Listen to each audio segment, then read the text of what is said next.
Bienvenue en Terre du Milieu, un monde où les légendes prennent vie et où le courage des plus humbles peut changer le destin de tous. Entre royaumes anciens, créatures mystérieuses et quêtes épiques, préparez-vous à plonger dans l'univers incroyable du Seigneur des Anneaux, là où chaque pas peut mener à la gloire ou à la perdition.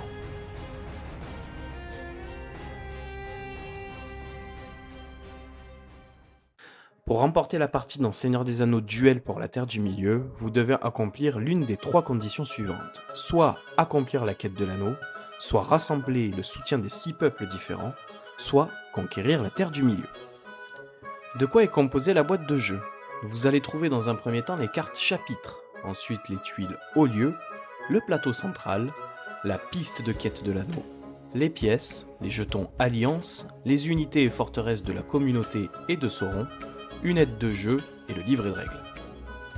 Lors de la mise en place, vous allez préparer le plateau central et la piste quête de l'anneau que vous allez placer entre les deux joueurs. Placez les unités de la communauté de Sauron sur leur position initiale sur le plateau. Vous disposerez les cartes du chapitre en pyramide en suivant le modèle du premier chapitre. Pour les chapitres 2 et 3, vous suivrez les modèles correspondants. La communauté reçoit 3 pièces et Sauron va en recevoir 2, et Sauron commencera la partie. A votre tour, 3 options vont être disponibles, soit prendre une carte disponible dans la pyramide, soit défausser une carte, ou enfin prendre une tuile de haut lieu. Lorsque vous choisissez l'option de prendre une carte disponible, vous devrez prendre seulement les cartes qui sont complètement visibles et non couvertes par une autre carte. Une fois prise, elle est posée immédiatement devant le joueur en appliquant ses effets. Sur cette phase, vous allez pouvoir retrouver 5 cartes différentes. Dans un premier temps, vous allez retrouver les cartes ressources qui vont vous être utiles pour pouvoir acheter d'autres cartes ou des tuiles de haut lieu. Ensuite, vous allez avoir les cartes quêtes qui vous permettent d'avancer sur la piste de l'anneau. Vous allez ensuite avoir des cartes peuple qui vous permet de gagner la partie si vous avez 6 symboles différents. Ces cartes vous permettent aussi de récupérer les jetons alliance qui ont des effets bénéfiques pour la suite de votre partie. Pour les récupérer, c'est très simple, il faut réunir soit 2 symboles identiques, soit 3 symboles différents. Dans ces cas-là, vous allez piocher dans la pile des peuples que vous avez réunis. Vous avez aussi des cartes unités qui vous permettent de poser des unités sur les territoires du plateau central. Si jamais vous posez une unité à un endroit où il y a une unité adverse, dans ces cas-là, un combat se déclenche. Éliminez pour chaque unité adverse une de vos unités jusqu'à qu'il ne reste plus qu'une seule unité ou plus du tout d'unité sur le territoire. Ces cartes vous indiquent aussi 2 options de territoire sur lesquelles vous devez obligatoirement placer vos unités. Ensuite, vous avez les cartes jaunes qui vous permettent généralement de récupérer de l'argent sur chacune de ces cartes. Et enfin, vous avez les cartes manœuvres qui ont des effets très variés, comme des mouvements d'unités, défausser des pièces de votre adversaire, ou encore détruire des unités de votre adversaire sur certains territoires. La deuxième option que vous avez durant votre tour de jeu est de défausser une carte. Si vous ne voulez pas ou vous ne pouvez pas jouer une carte, dans ces cas-là, vous allez la défausser et gagner le nombre de pièces, équivalent au numéro de chapitre actuel. Enfin, la dernière option que vous avez lors de votre tour de jeu est de prendre une tuile haut lieu.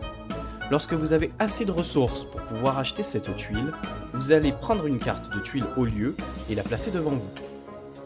Elle vous permettra par la suite de placer une forteresse et de conférer des effets puissants au cours de votre partie. Attention cependant, les tuiles haut lieu réclament un surcoût en pièces égales au nombre de vos pions forteresses déjà placés sur le plateau central. Par conséquent, votre première tuile vous coûtera 0 pièces, la deuxième 1, la troisième 2, et ainsi de suite. Sur certaines cartes, vous allez retrouver un symbole en haut à droite de la carte. Ce symbole est un symbole de chaînage. À partir du chapitre 2, certaines cartes pourront être jouées gratuitement grâce à ce symbole. La fin de partie se déclenche immédiatement quand un joueur remplit une des 3 conditions de victoire. La première condition de victoire est la victoire de quête de l'anneau. Pour la communauté, si Frodon et Sam atteignent la montagne du destin, ils détruisent l'anneau unique et elle permet de remporter immédiatement la partie. En revanche, pour Sauron, si le Nazgûl rattrape Frodon et Sam, il s'empare de l'anneau unique, et dans ces cas-là, ce sera Sauron qui remportera la partie. Si vous voulez gagner avec le soutien des peuples, il vous faudra alors récupérer 6 symboles de peuples différents sur vos cartes vertes. Une fois rassemblés, vous remportez immédiatement la partie. Et enfin, la dernière façon de gagner est la conquête de la Terre du Milieu. Si vous êtes présent dans les 7 régions avec une forteresse et ou au moins une unité, vous dominez la Terre du Milieu et vous remportez immédiatement la partie. Si aucune de ces 3 conditions de victoire n'a lieu avant la fin du chapitre 3, le joueur étant le plus présent dans les régions de la Terre du Milieu remportera la partie. En cas d'égalité, la victoire est partagée. Voilà, vous savez maintenant jouer à Seigneur des Anneaux, duel pour la Terre du Milieu. On vous retrouve très vite sur la chaîne de la Taverne des Joueurs.